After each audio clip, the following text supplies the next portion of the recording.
Pistol दो pistol दो दलेरी देखो उन्होंने कोई नुकाश काम में नहीं, कोई बगैर नकाब तो आए ने और इस तरह बंदे जिस ਤੁਸੀਂ ਬੈਠੇ 4-5 ਬੰਦੇ ਬੈਠੇ ਉਹ ਤਕਰੀਬਨ ਉਹਨਾਂ ਦੀ ਉਮਰ ਜਿਹੜੀ ਹੈ 20 ਤੋਂ 25 ਸਾਲ ਹੈ। ਇੱਕ ਬੰਦਾ ਜਿਹੜਾ ਉਹਦੀ ਉਮਰ 30 ਤੋਂ 35 ਸਾਲ ਨਹੀਂ 30 ਕੁ ਸਾਲ ਹੈ ਉਹ ਜਿਹੜਾ ਸਾਡੀ ਤਲਾਸ਼ੀ ਲੈਂਦਾ 30 ਤੋਂ 35 ਸਾਲ ਵਿੱਚ ਹਾਂਜੀ ਤਕਰੀਬਨ ਯੰਗ ਏਜ ਦੇ ਵਿੱਚ 125 ਮੋਟਰਸਾਈਕਲ ਹੈ ਤੇ ਪਿੱਛੇ ਜਿਹੜੀ ਬੈਕ ਸਾਈਡ ਤੇ ਉਹਨਾਂ ਦੇ ਨੰਬਰ ਪਲੇਟ ਲੱਗੀ ਹੈ ਪੁਲਿਸ ਦੀ ਨੰਬਰ ਪਲੇਟ ਸਰ ਦੀ ਟੁੱਟੀ ਆਫ ਤੋੜੀ ਹੈ ਤੇ ਮਤਲਬ ਪੁਲਿਸ ਦੀ नंबर नहीं पढ़ाया जा रहा था, ਨੰਬਰ ਨਹੀਂ ਜਾ ਰਹੀ सर पुलिस लिखे उन्होंने। ਹਾਂਜੀ ਪੁਲਿਸ ਦੀ ਨੰਬਰ ਸਾਰੇ ਬੰਦੇ ਭਾਈ ਦੌੜ ਹੋ ਗਈ ਤੇ ਉਹ ਪਿੱਛੇ ਬੰਦੇ ਇਕੱਠੇ ਹੋ ਗਏ। ਫਿਰ ਉਹਨਾਂ ਤਲਾਸ਼ੀ ਲੈਣੀ ਸ਼ੁਰੂ ਕਰ ਦਿੱਤੀ।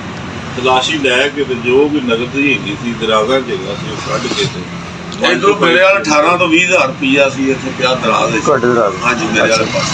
तो ਤੁਹਾਡੇ ਕੋਲ ਕਿੰਨਾ ਲਿਆ ਸਰ ਟੋਟਲ ਮਿਲਾ ਕੇ ਤਕਰੀਬਨ ਕੋਈ 52,000 ਰੁਪਇਆ 52,000 ਕੈਸ਼ 52,000 ਤੇ 800 ਰੁਪਇਆ ਤਕਰੀਬਨ ਕੈਸ਼ ਜਿਹੜਾ ਜੀ ਜੀ ਉਹ ਚਲਾ ਗਿਆ ਕਸਟਮਰਸ ਦਾ ਤੇ ਸਾਡਾ ਕੁੱਲ ਮਿਲਾ ਸਾਰਾ।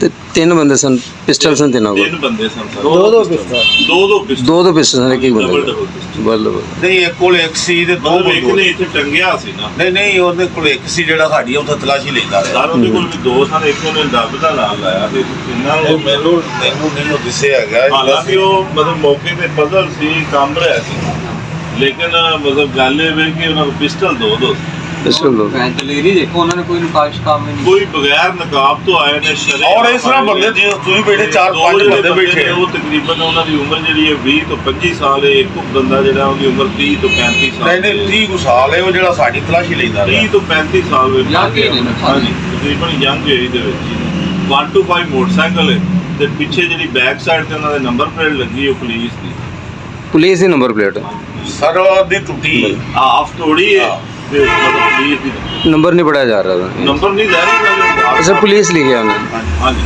ਪੁਲਿਸ ਦੀ